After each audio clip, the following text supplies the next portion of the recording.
Hello and welcome to this very late video.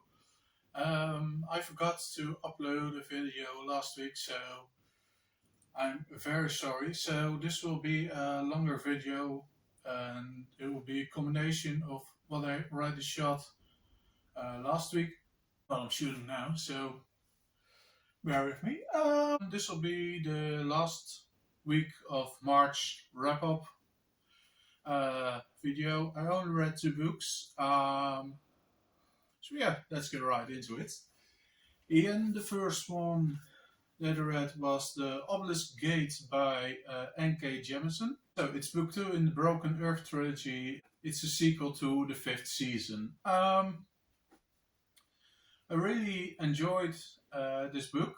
We still follow Essen because she has found a calm where she lives now, and there's some political structure in it and some differences, and she has to navigate through them to either stay there, live there, and survive there, I guess. And the most fun part in this book, because she's still on the hunt or on the look for her daughter, is that in this book we also see through her daughter's perspective. So with Nasum, if I'm pronouncing all those names correctly, because Nasum was taken by her father Jija because of her origin or orogeny, or however you want to pronounce it. We see her perspective and what happens to her when her father takes her, and all their travel to some place, and what happens to them, of course. And we also follow, like I said, Essen's storyline, or continue her storyline. Don't want to spoil too much, because it's a sequel, and I would recommend the first book before you start on this one. Logically, right? It's a trilogy. So, real world message, like I said in the previous video where I talk about the 5th gate. It's less hard hammered in this book, so that one is really on the nose. This is wrong, this is wrong, this is why. This book is more subtle and more character driven, and the first book was more setting up the world, and these are the rules, these are the people who made the rules, and this is what's wrong with it. That was book 1. And book 2 is more society we live in, and how we navigate within those structures, and how we can change those structures somehow, or whatever is still wrong with the society or the community we live in, and how we maybe can navigate it, but it's less on the forefront as it was in the first book. And like I said, it's a very interesting and very fast read, at least it was for me. And it's nice to see some characters from book 1 who we've lost, to see them make a return in this book.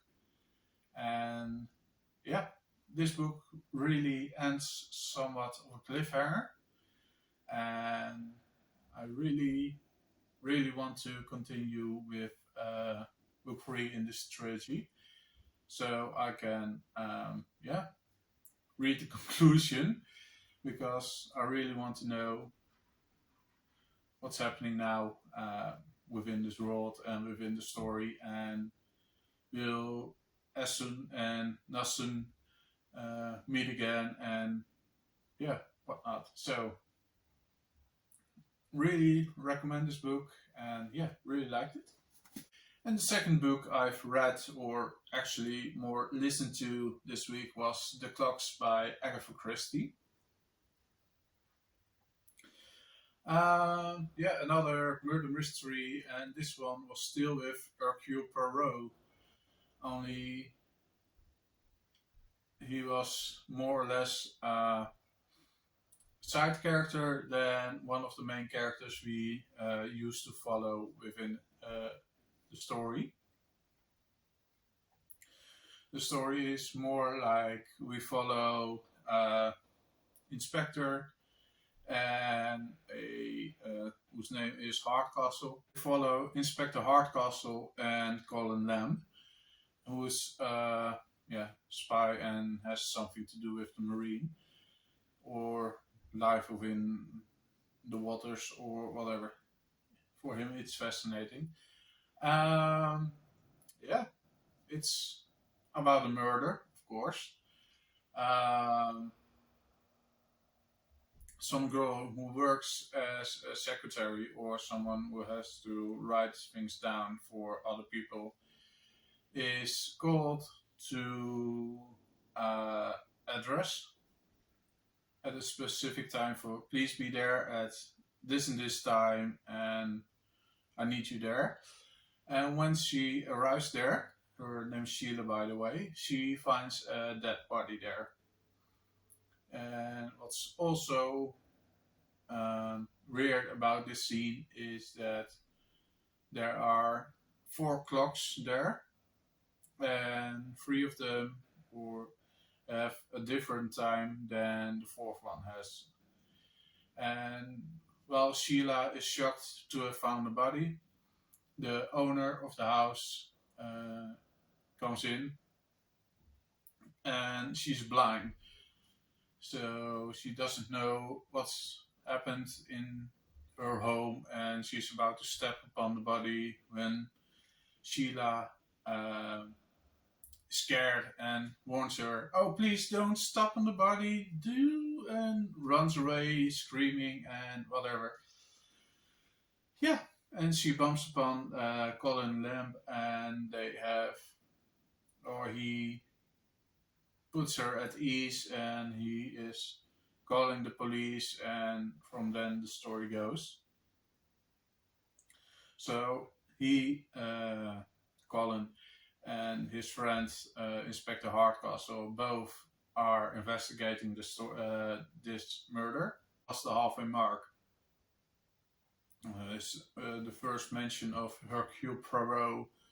Like, yeah, you've mentioned, at least through Colin's eyes, he says to Hercule, yeah, you've mentioned that you can sit in a chair and if you have all the facts you can solve this murder. So these are the facts, these are the people I've spoken to, solve it.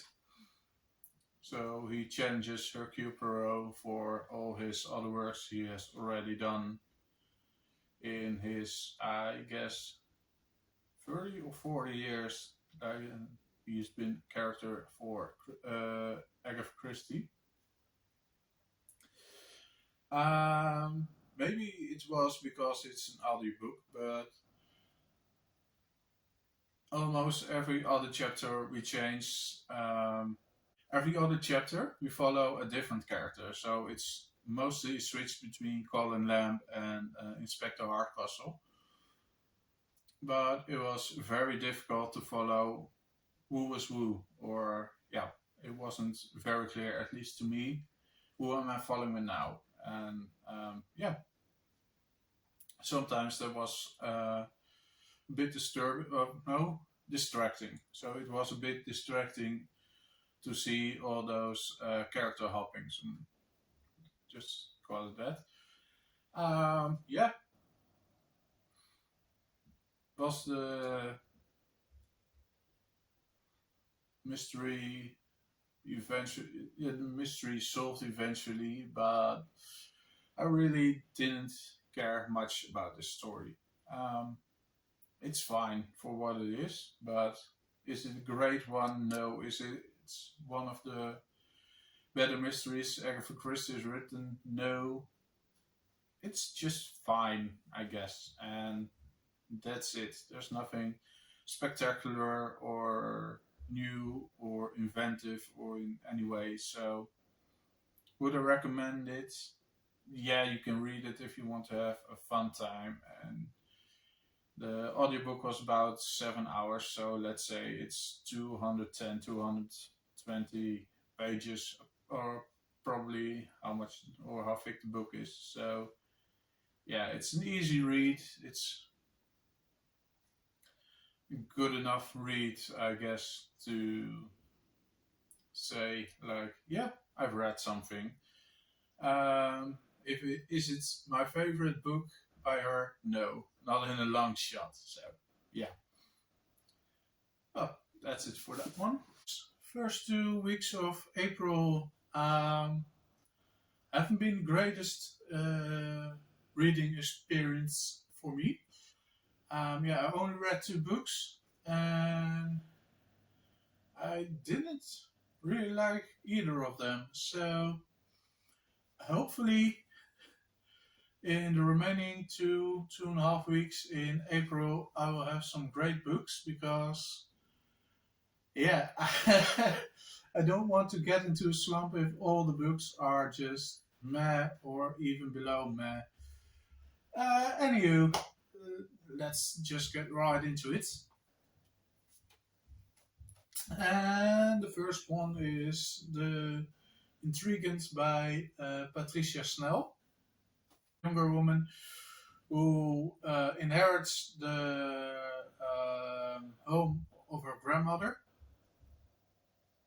and that's in a very small village or town, or yeah, here you say gehucht. They're only living about 300 people, 300 people max in that, let's say, town. And she gets into some trouble with her neighbor because he wants to buy all of her land or a big part of her land. And there's also some mystery within that land, and that goes back to the Second World War, because some people in the town were shot or killed, and they don't know who the traitor was or is. And yeah, our main character, Anna, has some nightmares, and she's screaming, and she is having a very bad time. Dog gets killed. It's a very sad moment. And yeah, she just feels like she's all alone in a new neighborhood where everyone's hating her at that point because something happens. And yeah, in the end, yeah, the payoff just wasn't there for me, at least. The secret was, yeah, very predictable. And in the end, the conclusion of what her trauma and her past is, why she has all those nightmares, just isn't very believable how that part ends. You could either say this is a setup for another book, but at the moment it's a standalone, and yeah. What can I say more? It's yeah, it was just meh for me. But yeah, that was the first book I read in April. And the second one, I already showed you this one with the very bad title translations video on, I think, April 1st. I put that one on. So yeah, The Third Gate by Lincoln Child. It's, yeah, average, or at some points even below average. The setup is just fine. It's about a very rich man. What things he has discovered the very first grave of the first pharaoh. Only that one isn't buried in Egypt, but in the north of Sudan. So he pays a lot of people uh, so he can go dig for it and have some very high expensive things to discover the grave and yeah, just to learn something from it. Our main character is Jeremy Logan. According to him, or according to Logan himself, he's someone who investigates the, yeah, let's say paranormal stuff and the weird stuff. At least that's why he's put on to the job because, well, maybe the grave is cursed like most of all the ancient Egyptian graves or you know, pyramids are or do have a curse on it. Yeah, that's it. It's not further explained why he's there and why he's our main character. He's pretty much forgettable, and at sometimes there's a hint like, um, yes, it could be something paranormal or the dead are speaking, and there do some mysterious things do happen, but there's no real conclusion to it. And let's say in the end, it's more like, oh yeah, there wasn't really something paranormal. It was just someone who lost her mind and went crazy, and that's why everything went wrong. Instead of, yeah, it's the, let's say, soul or the ghost. No, soul, more soul. It's the soul of the first pharaoh who has taken possession of her, and that's why everything is going wrong. That's, at least for me, that would have been more entertaining. And now it's just like, yeah, she just had too much pressure on herself. That's why she lost her mind, went crazy, and did blow up the whole station. And yeah, thanks to her, a lot of people died, and now we're fucked. And yeah, that's it. So there was, at least for me, very much potential within this story, but it didn't deliver. And yeah, it was just sad. If you have someone who you say has experience with the paranormal and is familiar with it and has been in multiple different situations, and paranormal is also like encounters a Bigfoot or a Yeti or what do you call it? Some of those monsters were supposedly on still living. Um, yeah, if you've written some stories about it, and that would be our main character, make it entertaining, make it believe that he is there for that purpose, and not like, yes, she had what do you call near death experience. Now she has some psychic powers, and that's it. There's no real conclusion to it. There's no point that for him to be there and whatever. So yeah, that was at least for me a really big letdown. Yeah, like I said, I really hope that in the next couple of weeks I will have some better books to read, and yeah, uh, please let me know if you had a better start of this month by reading some great books. Please, if you do have some great books, please recommend them because I really need some greater books than what I've just read. Yeah, anyway, thank you very much for watching and see you in the next video. Bye!